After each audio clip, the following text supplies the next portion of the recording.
Welcome to A Student of Leadership, a micro-podcast where leaders are made one habit at a time. Hosted by Rob Adams, a leadership veteran with 30 years of experience, this podcast explores key concepts that define exceptional leadership.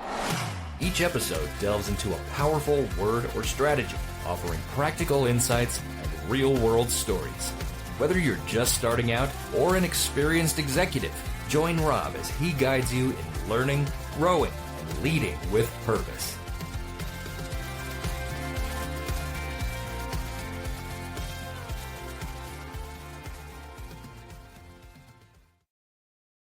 Good day, everyone, and welcome back to another edition of A Student of Leadership, powered by Unipro Food Service and our Leadership Development Program. I'm Robert Adams, your host in this micro podcast, and I want you to take a breath with me. Breathe in and breathe out, because whatever kind of day you're walking into, I want you to make some space to learn, to be curious, to keep on your journey of development. And that says a lot about the leader you already are. Pull up a chair with me. You're at the leadership table now, and it's safe, because this is where real leaders grow through real stories, real habits, and real connection. Food brings us together. Leadership keeps us together. Real leaders, real growth, one table. In today's discussion, we're going to talk about psychological safety. This is our episode 47, and I can't believe we're almost at 50. This is kind of a fancy phrase for something very simple.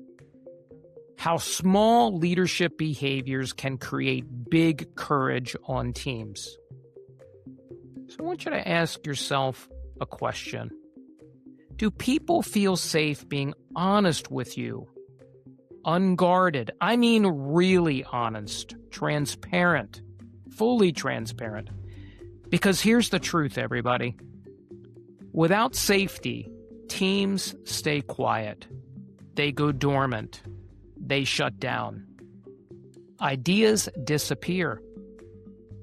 They hide the mistakes. They hold and withhold their creativity and ideas. And they surely avoid conflict. Slowly, the team stops growing.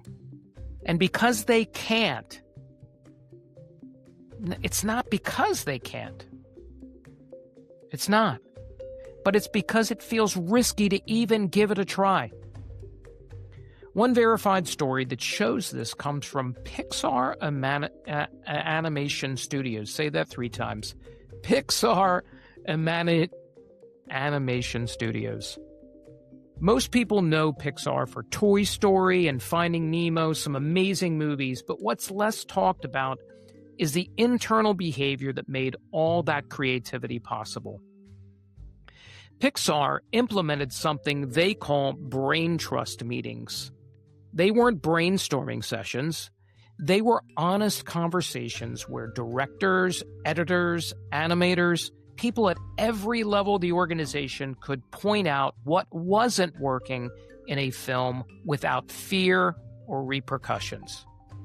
And here's the key. Directors weren't allowed to interrupt. They had to stay silent. They couldn't defend. They couldn't explain. They couldn't make excuses. They could only listen. One animator said, "The safety in the room made honesty feel like a contribution and not a threat." That's psychological safety in action, everyone. It is real, it is human, and it is behavioral. Harvard's Amy Edmondson, the world's leading researcher on this topic, says people don't fear failure, they fear blame. And that, my friends, is the distinction leaders need to fully understand. Your team isn't afraid to try. They're afraid to disappoint you. So let me ask you something. What does it feel like to tell you the truth and nothing but the truth? When someone brings you a mistake, do they walk away feeling relieved or rattled? Do you respond with curiosity and lack of judgment, or do you immediately shift to correction mode? Here's your leadership challenge for this week. The next time someone brings you bad news, something you don't want to hear, something that aggravates you to no end, I need you to pause just a couple seconds and say this. Thank you.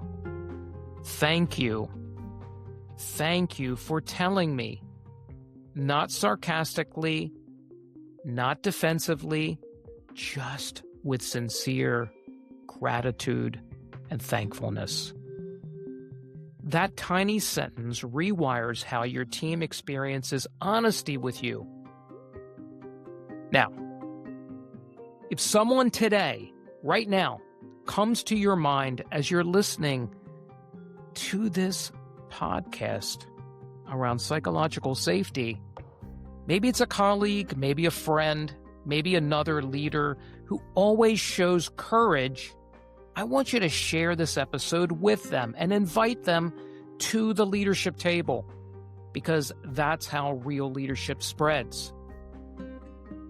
Food gave us roots. Leadership gives us purpose. Real leaders, real growth, one table. Now, before we go, here's a fresh reminder that leadership doesn't stop when this micro podcast episode ends. You see, every Monday, I send the Leadership Table newsletter on Beehive. It's a simple way to start the week aligned and with clarity. When we get to Wednesdays, we gather for the Breaking Bread, a Student of Leadership newsletter powered on LinkedIn, where we share stories and build community around leadership and food. And on Fridays, just when you thought the week was done, I send the Mindful Leader on Substack, a short reflection to help you reset before you slide into your weekend. Each platform gives you something different. Together, they keep your leadership rhythm alive all week long with high energy. Now, next time, episode 48, we are diving into something around humility called humble leadership. And it's why humility is one of the most underestimated strengths in modern leadership. You know me. It's Rob or Robert, your micro podcast host from a Student of Leadership. I so enjoy sharing any type of leadership, wisdom, thoughtfulness, and education your way. I'll see you next time at the table. Take care, everybody. Thanks for tuning in to this episode of The Student of Leadership. Leadership is about who we become and how we help others grow. If you found value in this podcast, share it with a fellow leader and connect with Rob on LinkedIn or leave a review. New episodes drop weekly, so don't forget to subscribe to stay connected. Until next time, keep learning, growing, and leading with intention. Remember, great leaders are made one habit at a time. See you next time on A Student of Leadership.